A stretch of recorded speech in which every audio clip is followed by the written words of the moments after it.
Welcome to the Baseball Insiders. Happy Wednesday, live from the winter meetings. I am Adam Weinrib, joined as I am on this show every time we go live by fan-sided MLB insider Robert Murray. Kyle Schwarber and Edwin Díaz went down just before the show yesterday. We thought the dam might break. It has yet to break. The winter meetings are wrapping soon. Is there anything left?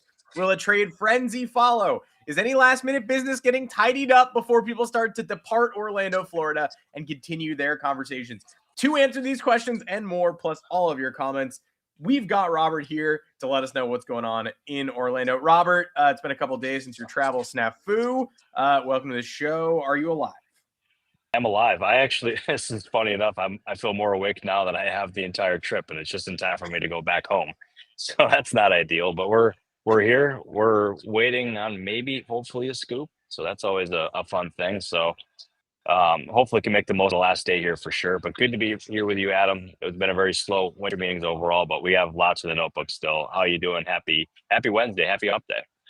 I am good. Happy hump day to you as well. Yeah, I was talking trash in the Discord, I think on Monday, of like, you people say you're bored of the winter meetings, but like, that's because of all the stuff that went down beforehand. Marcus Semien and Brandon Nimmo, Dylan Cease, Sonny Gray. And then, I got a hand up, apologize. The winter meetings have been bad. Kyle Schwarber, I think we were all starting to get the feeling maybe a week ago that, okay, this Phillies thing really was kind of inevitable. At least from a bird's eye view, I was like, they're not going to let him go, are they? Especially as the rumors died down. There he goes to Philadelphia. Edwin Díaz, a little bit of drama there, and you've got reporters calling out the Mets for acting like a small market team. But outside of that's exciting. But outside of those two, we have not gotten much. And I think like a lot of people in the comments, and by the way, join us in that Discord. Come ask us questions between shows. We would love to answer them. The offseason does not end here. In fact, most of the business that had to get done did not get done. That means it's a perfect time to join the Baseball Insiders. We're going to go live several times a week and answer more questions in the Discord. So come on by, listen to us on your favorite podcast platforms or stream us here. I thought after Schwarber and Díaz, we would get a lot more trades, especially, yesterday evening into tomorrow, today as people started to wrap this up. And there's a little momentum in the comments. We've got people asking about Brandon Lowe and the Pirates.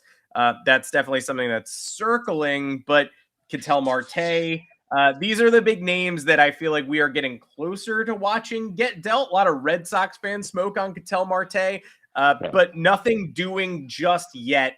So what are your thoughts on what you're hearing, what you're seeing on the ground, and whether we might get a couple of last minute trades or signings before everybody leaves? Yeah, I would say the overall feel is, well, everyone's checking out of the hotel right now. So it's kind of craziness and everyone's meeting up here. But I can confidently say that despite the lack of movement, things have definitely heated up here. There's been things that have progressed, especially in the wake of Schwarber and Díaz signing. And I would expect some of the bats to heat up. I'd expect some of the other relievers to heat up. Like we saw, especially with Díaz, the Kyle Finnegan signing, like that happened quick. That was not close even as of 6 p.m. here yesterday. And then all of a sudden it got to the point where it happened very quickly. And it just shows how quickly things can change with one phone call, with one text. It's something that I always say, and that is absolutely proof. Sorry. Yeah, that's funny. The Adam not having a beard. Yeah. What happened to your beard? That's the biggest mystery of the winter meeting so far. I shave when I've got we got a work function tomorrow. I gotta look prim and proper, and the beard's in the middle stages. It's like on the neck and stuff, so it'll come back, but not now. No, for sure. Well, I knowing how you grow facial hair, it's better than I can do it. So I'm proud of you. It'll be back on Monday. You guys know that. No, but overall, like going back to free agency here, like things have definitely picked up. Like whose markets are moving. There's pitchers whose markets are moving as well. So again, like the lack of movement here was not like people were talking. There was a lot of meetings going on. So I would not take the lack of movement as a sign of things being a slow offseason. I even had one prominent baseball person tell me today that he thought like the next 2 weeks can end up being pretty active after the meetings here, whether it's trade or through free agency. But it seems like the most of the focus right now is actually on the trade market meetings. Yeah, and it's gotta be because again, there's plenty more that has to get done. These aren't teams that can enter next season proud and confident and comfortable. There's a lot of smoke, and the comments are touching on the Edward Cabrera smoke. I definitely want to go there as well, but I do feel like pausing on Ketel Marte for a second, just because that was the one I was trying to tell myself, okay, do I need to stay up late Tuesday? Can I get some rest? Like, are the Red Sox pulling together a package that can push this across the finish line? Is anyone else going to be able to step up here? The Mariners and Jays. It does feel like the chances of Marte getting traded coin flip or maybe a little stronger. And that if somebody's going to pull it off, the Red Sox objectively have the farm to do so. So I guess it depends on how much the Diamondbacks are going to make that hurt. What are your thoughts on Marte? Is that something we might see get done in the coming days, or is this just a bunch of groundwork being laid? And where are the Red Sox at in that process, as our super chat laid out? No, and I appreciate the super chat there by George. I don't expect the Red Sox to get both. I feel like that'd be a pretty substantial haul for no, but I have I don't know, seen that happen. But I will get the Red Sox potential one bat. I think that's a pretty fair thing to expect or hope for at least. But as far as Marte goes, like his market, John Hain laid it out last night. We have the Red Sox, the Mariners, the Jays, and possibly the Phillies and Rays. I would not be surprised if there's some other teams in this as well. But I thought coming into the winter meetings is that I wasn't expecting it. Now I'm kind of thinking, oh yeah, it's definitely possible. And if you're another team, you see what he provides on the field. Like, he's one of the game's best second basemen. But then you also factor in his contract, which is just for $100 million, I believe, on a 5 or 6 year deal, which for a player of that caliber is incredibly cheap. And if I'm a team looking for offense, that's an area where I'm absolutely looking at for sure. So I'm not guaranteeing a trade, but I think the chances of a trade went up here at this for sure. Yeah, it certainly felt that way. And when it comes to other trade movement, that Edward Cabrera smoke that got mentioned earlier, there was sort of a flurry of, hey, the Orioles are talking, but also maybe the Marlins won't give them up, but also the Orioles are exploring multiple avenues. That's the kind of stuff, that's the kind of content that gets put out during a semi-dull portion of the winter meetings. But does it feel fair to say the Orioles are looking at controllable starting pitching right now in the trade market, maybe a little more heavily than in free agency? Yeah, they're definitely looking at any which avenue to look at this thing. And I can too. Schwarber was a huge priority for them. They really wanted Kyle Schwarber in Baltimore, and they were very bummed not to get him. I had heard rumblings early yesterday. Schwarber signed yesterday. Yeah, that's my days are all screwed up here. But I heard rumblings early yesterday that Baltimore was like very much involved with it. I didn't realize that they ended up having the $150 million offer that the Phillies ultimately had to match, but they wanted him. And now, to me, it seems like their clear focus has to be going to a controllable pitcher. And the one that I've heard on the free agent market is Ranger Suárez. I would also look at the trade market there as well, where Mackenzie Gore makes a lot of sense. And also Freddie Peralta would make sense for them as well. And if you back a few years ago, they were the ones who traded for Court Milwaukee. Mike Elias did that deal with Matt Arnold. Both of those guys are still running the ship there. The Orioles have a very deep farm system, and they also, Mike Elias said at the GM meetings that he was willing to move off of the major league roster in addition to the farm system in order to facilitate like a certain trade. He didn't specify what it was, but I think that's something we got to keep in mind here. But I do expect the Orioles to get a frontline starting pitcher, because Mike Elias laid out their 3 priorities: getting a bat, getting an impact reliever, and also getting a frontline starter. You got 2 of the 3. I think they get 3 of 3. Yeah, and this morning you started to see, I guess, in the wake of that Schwarber offer, which 5 years, $150 million, they went big. The Phillies just are the Phillies. They matched. They take home the bounty. But after that Schwarber news came out about what the Orioles were actually trying to do, then you see them connected to Kyle Tucker a little bit casually this morning. Then you get, hey, Framber Valdez was a Mike Elias guy. You never know. So the Orioles proved that they have money to work with. Now it's on them to figure out, okay, are we going to cash in prospects for controllable pitching? How do we spend? I'm with you that they do check off all of those boxes before the end of the offseason. Now, a team that I'm not. Yeah.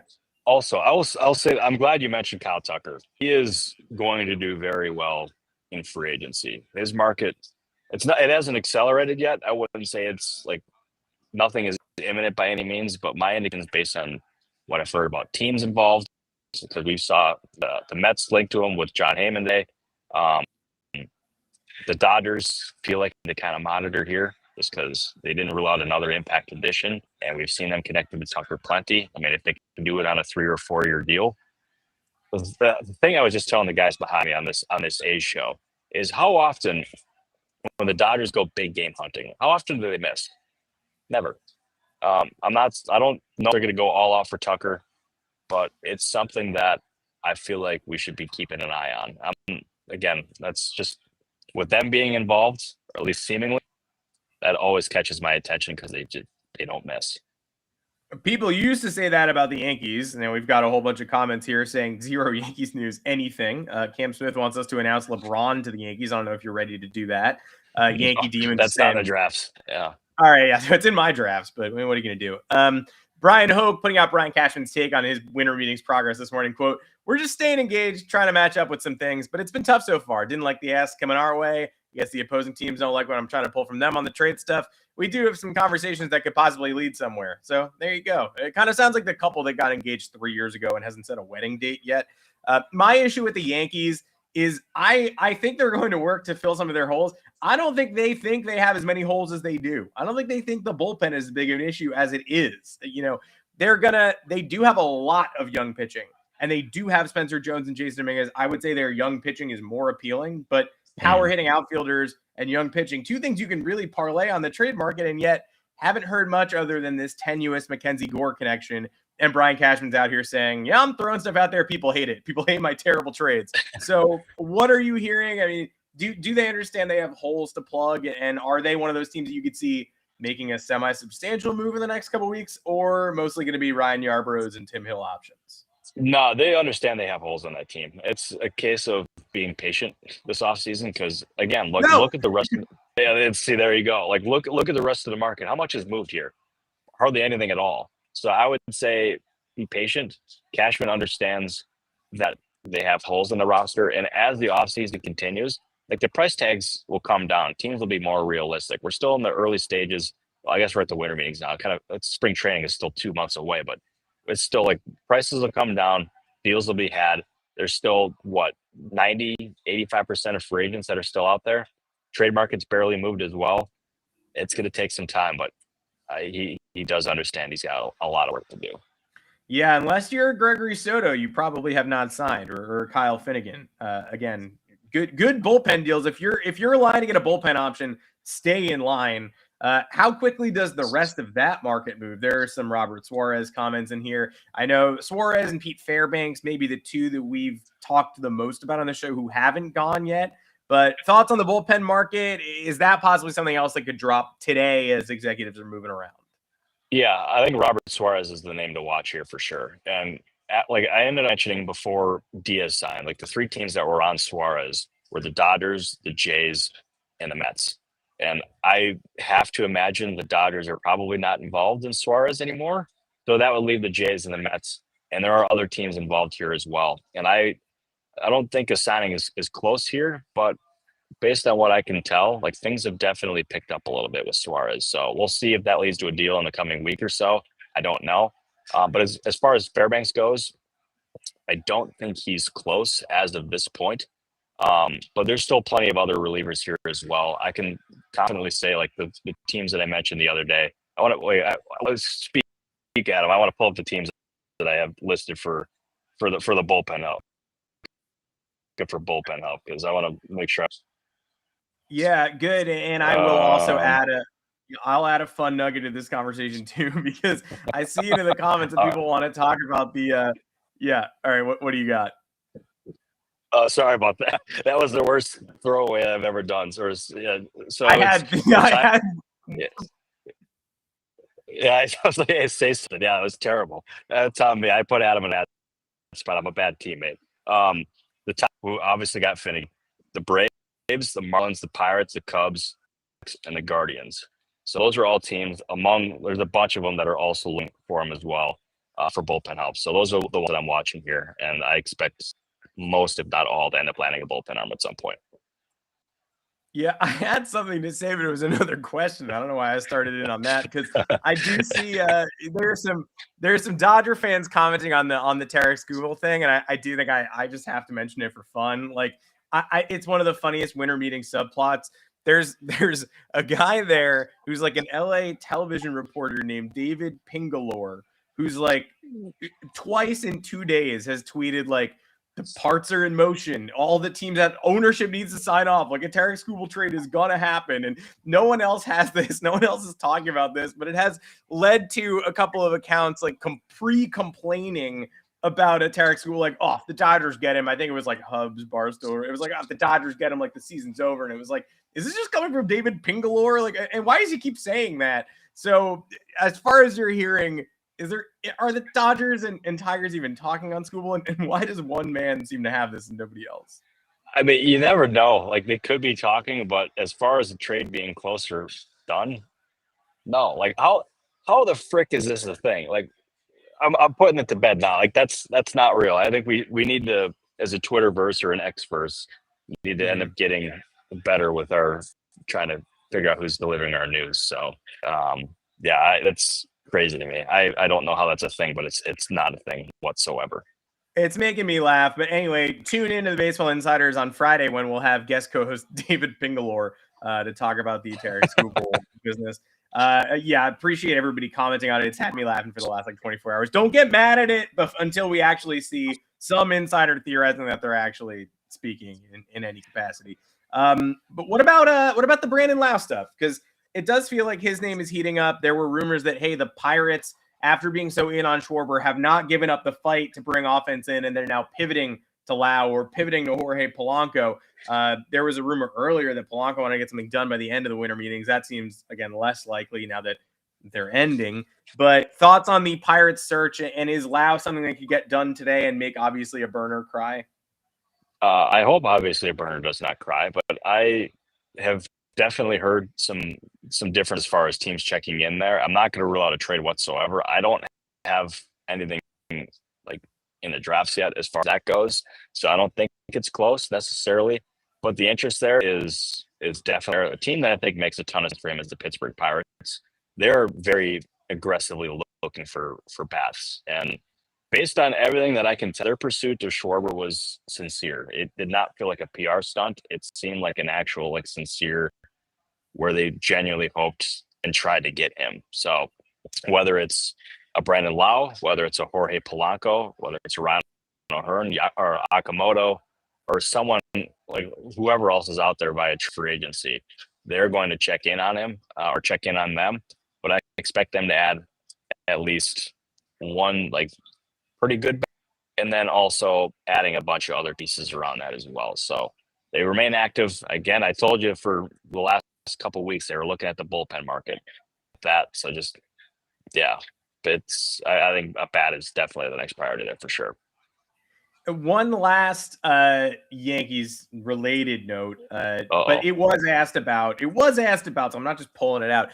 We thought when Marcus Semien went that maybe the Rangers were done trading high profile big contracts, but Corey Seager bubbled up over the last 24 hours as a target. He was first connected to the Red Sox in their expansive search for a bat. Now there are some little Yankees nuggets. I think Evan Grant said the Yankees have called the Rangers about Seager. As we know from Cashman, people are not liking what he's saying. But do you think there's any chance Seager gets pried and that after maybe Marte goes, he's the next name that you start going, oh, I didn't expect the chatter to go in that direction, but I guess maybe that's real now.